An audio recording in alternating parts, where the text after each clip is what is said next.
ಇವತ್ತು ನಾನು PPF ಬಗ್ಗೆ ನಿಮ್ಗೆಲ್ರಿಗೂ ಕೂಡ ಸ್ವಲ್ಪ ಮಾಹಿತಿಯನ್ನು ತಿಳಿಸ್ತೇನೆ. PPF ಅಂದರೆ ಪಬ್ಲಿಕ್ ಪ್ರಾವಿಡೆಂಟ್ ಫಂಡ್. PPF ಅನ್ನು ಕೇಂದ್ರ ಸರ್ಕಾರವು ನಿಭಾಯಿಸುತ್ತಿರುವ ಮತ್ತು ಯಾವುದೇ ವ್ಯತ್ಯಾಸ ಹೊಂದದೇ ಇರುವ ಒಂದು ಫಂಡ್ ಆಗಿದೆ. ಇದು ಫಿಕ್ಸ್ಡ್ ಇಂಟ್ರೆಸ್ಟ್ ಕೂಡ ಹೊಂದಿದೆ. ಅಂದರೆ PPF ಅಮೌಂಟ್ನಲ್ಲಿ ಹೂಡಿಕೆ ಮಾಡಿರುವ ಪ್ರತಿಯೊಬ್ಬರಿಗೂ ಫಿಕ್ಸ್ಡ್ ಇಂಟ್ರೆಸ್ಟ್ನ ಕೇಂದ್ರ ಸರ್ಕಾರವು ಪ್ರೊವೈಡ್ ಮಾಡುತ್ತೆ. ಯಾವ ಥರ ಅಂತ ಅಂದರೆ, ಇವಾಗ ಫಾರ್ ಎಕ್ಸಾಂಪಲ್ ನೀವು ಯಾವುದೇ ಒಂದು ಬ್ಯಾಂಕಲ್ಲಿ ನಿಮ್ಮ ಅಮೌಂಟ್ನ ಇನ್ವೆಸ್ಟ್ ಮಾಡಿದ್ದೀರಾ ಅಂದರೆ ಆ ಬ್ಯಾಂಕಿನ ಇನ್ವೆಸ್ಟ್ಮೆಂಟ್ ರೇಟ್ ಅಥವಾ ಇಂಟ್ರೆಸ್ಟ್ ರೇಟ್ ಯಾವ ಥರ ಇರುತ್ತೋ ಆ ಥರ ನಿಮಗೆ ಇಂಟ್ರೆಸ್ಟ್ನ ಪ್ರೊವೈಡ್ ಮಾಡ್ತಾರೆ. ಆದರೆ PPFಲ್ಲಿ ಆ ಥರ ಇರಲ್ಲ. PPFನಲ್ಲಿ ನೀವು ಇನ್ವೆಸ್ಟ್ಮೆಂಟ್ ಮಾಡಿರೋ ದಿನದಿಂದ ಏನು ಇಂಟ್ರೆಸ್ಟ್ ರೇಟ್ ಇರುತ್ತೋ ಅಥವಾ ಕೇಂದ್ರ ಸರ್ಕಾರ ಏನು ಫಿಕ್ಸ್ ಮಾಡಿರುತ್ತೋ ಅದೇ ಇಂಟ್ರೆಸ್ಟ್ ಕೂಡ 30 ವರ್ಷದವರೆಗೂ ಕಂಟಿನ್ಯೂ ಆಗುತ್ತೆ. ಮತ್ತು ಈ ಇಂಟ್ರೆಸ್ಟಲ್ಲಿ ಯಾವುದೇ ರೀತಿಯಂಥ ವ್ಯತ್ಯಾಸ ಇರಲ್ಲ. ಸೊ ಯಾರ್ಯಾರು PPF ಖಾತೆನ ಓಪನ್ ಮಾಡ್ಬೋದು, ಯಾರಿಗೆಲ್ಲ ಬೆನಿಫಿಟ್ ಇದೆ ಮತ್ತು ಇದು ಯಾರಿಗೆ ಸೂಕ್ತ ಎಲ್ಲವನ್ನು ಕೂಡ ತಿಳಿಯೋಣ. ಏನಿದು PPF? ಕೇಂದ್ರ ಸರ್ಕಾರ ಯೋಜನೆ ಇದು ಪಕ್ಕಾ ರಿಟರ್ನ್ಸ್ ಕೂಡ ಕೊಡುತ್ತೆ. ಇದು ಒಂಥರ FD ಥರನೇ ಅಂತ ಹೇಳ್ಬೋದು. PPFನ ಇಂಟ್ರೆಸ್ಟ್ ಎಷ್ಟಿರುತ್ತೆ ಅಂದರೆ 7.1% ಇರುತ್ತೆ. ಈಗ ನಾವು ಎಕ್ಸಾಂಪಲ್ ತೊಗೊಂಡು ನೋಡ್ತಾ ಹೋಗೋಣ.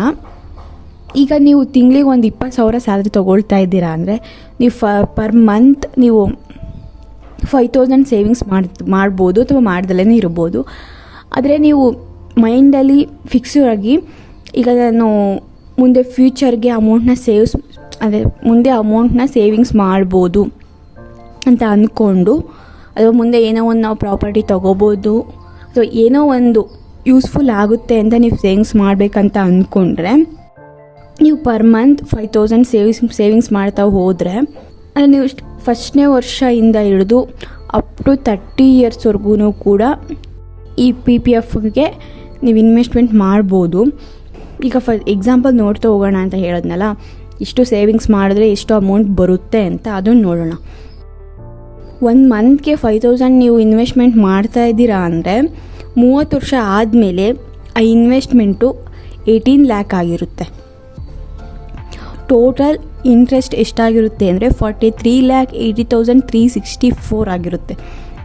ಹಾಗೆ ಇನ್ವೆಸ್ಟ್ಮೆಂಟ್ ಮತ್ತು ಇಂಟ್ರೆಸ್ಟ್ ಸೇರಿ 61,80,364 ಅಮೌಂಟ್ ಆಗಿರುತ್ತೆ. ಇಷ್ಟು ಅಮೌಂಟು ನೀವು 30 ವರ್ಷ ಆದಮೇಲೆ ನಿಮಗೆ ಇಷ್ಟು ಅಮೌಂಟ್ ಸಿಗುತ್ತೆ. ಸೊ ಯಾಕೆ ಇಷ್ಟು ಅಮೌಂಟ್ ಸಿಕ್ತು ಅಂದರೆ ಇದರಲ್ಲಿ ಫಿಕ್ಸ್ಡ್ ಇಂಟ್ರೆಸ್ಟ್ ಇರುತ್ತೆ. ಯಾವುದೇ ರೀತಿಯಾದಂಥ ಇಂಟ್ರೆಸ್ಟಲ್ಲಿ ಡಿಫ್ರೆನ್ಸ್ ಇರಲ್ಲ. ಈ ಖಾತೆನ ನೀವು 30 ವರ್ಷ ಆದಮೇಲೆ ಈ ಅಮೌಂಟ್ನ ವಿತ್ಡ್ರಾ ಕೂಡ ಮಾಡ್ಬೋದು ಅಥವಾ ಕಂಟಿನ್ಯೂ ಕೂಡ ಮಾಡ್ಬೋದು. ಅದು ನಿಮಗೆ ಬಿಟ್ಟಿರುತ್ತೆ. ನೀವು ಮಾಡಲೇಬೇಕು ಅಥವಾ ನೀವು ವಿತ್ಡ್ರಾ ಮಾಡಲೇಬೇಕಂತ ಯಾವುದೇ ರೀತಿಯಾದಂಥ ಕಂಡೀಷನ್ಸ್ ಇರಲ್ಲ. ಕನ್ನಡದಲ್ಲಿ ಇದಕ್ಕೆ ಸಾರ್ವಜನಿಕ ಭವಿಷ್ಯ ನಿಧಿ ಅಂತ ಕರಿತೀವಿ. ಸರ್ಕಾರದ ಗ್ಯಾರಂಟೀಸ್ ಇನ್ವೆಸ್ಟ್ಮೆಂಟ್ಗಳಲ್ಲಿ PPF ಕೂಡ ಒಂದು. ರಿಸ್ಕ್ ಬೇಡ ಅನ್ನೋ ಇನ್ವೆಸ್ಟರ್ಸ್ಗೆ ಒಂದು ಒಳ್ಳೆ ಆದಾಯದ ಮೂಲ ಕೂಡ ಆಗಿದೆ. ನೀವು ಮಂತ್ಲಿ ಮಿನಿಮಮ್ 500ರಿಂದ ಹಿಡಿದು ಮ್ಯಾಕ್ಸಿಮಮ್ 1.5 ಲಕ್ಷದವರೆಗೂ ಕೂಡ ಹೂಡಿಕೆ ಮಾಡ್ಬೋದು. ನೀವು ಒಂದೇ ಸಲ ಬೇಕಾದರೂ ಪೇ ಮಾಡ್ಬೋದು, ಇಲ್ಲ ಇನ್ಸ್ಟಾಲ್ಮೆಂಟ್ ಥರ ಕೂಡ ಮಂತ್ಲಿ ಕಟ್ತಾ ಹೋಗ್ಬೋದು. ಇಷ್ಟೆಲ್ಲ ಹೇಳಿದ್ರಿ, PPF ಖಾತೆನ ಹೇಗೆ ಓಪನ್ ಮಾಡೋದು, ಎಲ್ಲಿ ಓಪನ್ ಮಾಡೋದು ಅಂತ ಹೇಳಲಿಲ್ಲ ಅಂತ ಕೇಳ್ತಾ ಇದ್ದೀರಾ. ಬನ್ನಿ ನೋಡೋಣ. PPF ಖಾತೆನ ಹೇಗೆ ಓಪನ್ ಮಾಡೋದು ಅಂದರೆ, ಭಾರತದ ಎಲ್ಲ ನಾಗರಿಕರು ಅಂದರೆ 18 ವರ್ಷ ಮೇಲ್ಪಟ್ಟ ಎಲ್ಲ ನಾಗರಿಕರು ಈ ಖಾತೆಯನ್ನು ತೆರೀಬೋದು. ಈ ಅಕೌಂಟ್ನ ಎಲ್ಲಿ ಓಪನ್ ಮಾಡೋದು ಅಂದರೆ ಪೋಸ್ಟ್ ಆಫೀಸಲ್ಲಿ ಕೂಡ ಓಪನ್ ಮಾಡ್ಬೋದು, ಅಥವಾ SBI bank, Axis bank, ICICI bank, ಹೀಗೆ ಎಲ್ಲ ಕಡೆಯಲ್ಲಿಯೂ ಕೂಡ PPF ಖಾತೆನ ಓಪನ್ ಮಾಡ್ಬೋದು. ಇವಾಗ ಕೆಲವೊಂದು ಆನ್ಲೈನ್ ಅಪ್ಲಿಕೇಶನ್ ಕೂಡ ಬಂದಿದೆ PPF ಅಕೌಂಟ್ ಓಪನ್ ಮಾಡಲಿಕ್ಕೆ. ನೀವು ಆ ಅಪ್ಲಿಕೇಶನ್ ಯೂಸ್ ಮಾಡಿಕೊಂಡು ಕೂಡ ಈ PPF ಅಕೌಂಟ್ನ ಓಪನ್ ಮಾಡ್ಬೋದು. ಈ ಅಕೌಂಟ್ನ ಓಪನ್ ಮಾಡೋಕ್ಕೆ ಏನೇನು ಬೇಕು ಅಂದರೆ, ಐಡೆಂಟಿ ಪ್ರೂಫ್ ಒಂದು ಬೇಕು, ಅಥವಾ ಆಧಾರ್ ಕಾರ್ಡ್ ಆಗಿರ್ಬೋದು ಅಥವಾ ವೋಟರ್ ID ಆಗಿರ್ಬೋದು. ಒಂದು ಐಡೆಂಟಿ ಕಾರ್ಡ್ ಬೇಕು. ಹಾಗೆ ನೀವು ಆ ಐಡೆಂಟಿ ಕಾರ್ಡಲ್ಲಿ ನಿಮ್ಮದು ಡೇಟ್ ಆಫ್ ಬರ್ತ್ ಕೂಡ ಇರಬೇಕು. ಈ PPF ಅಕೌಂಟ್ಗೆ ನಾಮಿನಿ ಕೂಡ ಮಾಡಬಹುದು.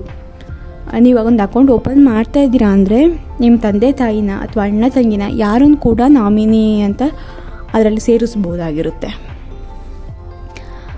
ಈ PPF ಅಕೌಂಟ್ನ ಓಪನ್ ಮಾಡೋದ್ರಿಂದ ಏನೆಲ್ಲ ಬೆನಿಫಿಟ್ಸ್ ಇದೆ ನೋಡೋಣ ಬನ್ನಿ.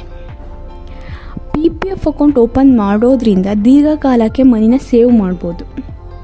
ಅಂದರೆ ನಿಮ್ಮ ಅಕೌಂಟಲ್ಲಿ ನೀವು ಬರ್ತಿರೋ ಸ್ಯಾಲ್ರಿನ ಇಟ್ಕೊಳ್ತಿದ್ದೀರಾ ಅಂದರೆ ಅದರಲ್ಲಿ ನೀವು ಖರ್ಚು ಮಾಡೋದೇ ಜಾಸ್ತಿ ಆಗಿರುತ್ತೆ. ಇದರಿಂದ ನೀವು ಮುಂದೆ ಫ್ಯೂಚರ್ಗೆ ಅಮೌಂಟ್ನ ಸೇವ್ ಮಾಡೋಕ್ಕಾಗಲ್ಲ. ಈ PPF ಅಕೌಂಟ್ ಇಟ್ಕೊಳ್ಳೋದ್ರಿಂದ ಅಥವಾ ಈ PPF ಅಕೌಂಟ್ ಓಪನ್ ಮಾಡ್ಕೊಳ್ಳೋದ್ರಿಂದ ನೀವು ಪರ್ಟಿಕ್ಯುಲರಾಗಿ ಇಷ್ಟು ಅಮೌಂಟ್ನ ಮಂತ್ಲಿ ಸೇವಿಂಗ್ಸ್ ಮಾಡ್ಬೋದಂತ ನಿಮ್ಮ ಮೈಂಡಲ್ಲಿರುತ್ತೆ. ಸೊ ಹಾಗಾಗಿ ನೀವೆಲ್ಲರೂ ಕೂಡ PPF ಅಕೌಂಟ್ನ ಓಪನ್ ಮಾಡಿ. ಹಾಗೆ ಇದರಲ್ಲಿ ಸೇಫ್ಟಿ ಮೆಜರ್ಮೆಂಟ್ ಜಾಸ್ತಿ ಇರುತ್ತೆ. ಯಾಕಂದರೆ ಕೇಂದ್ರ ಸರ್ಕಾರವು ಈ ಫಂಡ್ನ ನಿಭಾಯಿಸ್ತಿರೋದ್ರಿಂದ ತುಂಬ ಸೇಫ್ಟಿ ಮೆಜರ್ಮೆಂಟ್ ಕೂಡ ಹೊಂದಿರುತ್ತೆ. ಟ್ಯಾಕ್ಸ್ ಬೆನಿಫಿಟ್ಸ್ ಏನೇನಿದೆ ಅಂದರೆ ನೀವು ಈಗ ಫಾರ್ ಎಕ್ಸಾಂಪಲ್ ನೀವು FDಲಿ ಇನ್ವೆಸ್ಟ್ಮೆಂಟ್ ಮಾಡ್ತಾ ಇದ್ದೀರಾ ಮಂತ್ಲಿ ಅಂದರೆ ನಿಮ್ಗೆ ಅಮೌಂಟನ್ನ ನೀವು ವಿತ್ಡ್ರಾ ಮಾಡುವಾಗ ಟ್ಯಾಕ್ಸ್ ರೆಜ್ಯೂಮೆ ಏನಿರುತ್ತೋ ಅಷ್ಟು ಟ್ಯಾಕ್ಸ್ನ ಡಿಡಕ್ಟ್ ಮಾಡಲಿಕ್ಕಾಗುತ್ತೆ. ಆದರೆ PPF ಅಕೌಂಟ್ನಲ್ಲಿ ಅಥವಾ PPFನಲ್ಲಿ ಅಮೌಂಟ್ ವಿತ್ಡ್ರಾ ಮಾಡಿದ್ರೆ ಯಾವುದೇ ರೀತಿಯಾದಂಥ ಟ್ಯಾಕ್ಸು ಇರಲ್ಲ. ಯಾಕಂದರೆ ಇದು PPF ಅನ್ನೋವಂಥದ್ದು ಎಕ್ಸೆಂಪ್ಟೆಡ್ ಆಗಿರುತ್ತೆ. ಲೋನ್ ಸೌಲಭ್ಯ ಯಾವ ಥರ ಅಂದರೆ PPF ಅಕೌಂಟ್ನಲ್ಲಿ ಒಟ್ಟು ಬ್ಯಾಲೆನ್ಸ್ ಎಷ್ಟಿರುತ್ತೋ ಅದ್ರ ಮೇಲೆ 25% ಅಂತ ಲೋನ್ ಕೂಡ ಪ್ರೊವೈಡ್ ಮಾಡ್ತಾರೆ. ಮತ್ತು ಇದಕ್ಕೆ ಕಡಿಮೆ ಇಂಟ್ರೆಸ್ಟ್ ಕೂಡ ಕೊಡ್ತಾರೆ. ಇದರಿಂದ ತುಂಬ ನಿಮಗೆ ಹೆಲ್ಪ್ ಆಗುತ್ತೆ. ಎಲ್ರಿಗೂ ಈ ವಿಡಿಯೋ ಇಷ್ಟ ಆಯಿತು ಅಂತ ಅಂದ್ಕೊಂಡು ಈ ವಿಡಿಯೋನ ಇಲ್ಲೇ ಎಂಡ್ ಮಾಡ್ತಾಯಿದ್ದೀನಿ. ಯಾರಿಗೆಲ್ಲ ಈ ವಿಡಿಯೋ ಇಷ್ಟ ಆಯಿತು ಈಗಲೇ ಸಬ್ಸ್ಕ್ರೈಬ್ ಮಾಡಿ, ಲೈಕ್ ಮಾಡಿ, ಶೇರ್ ಮಾಡಿ. Thank you.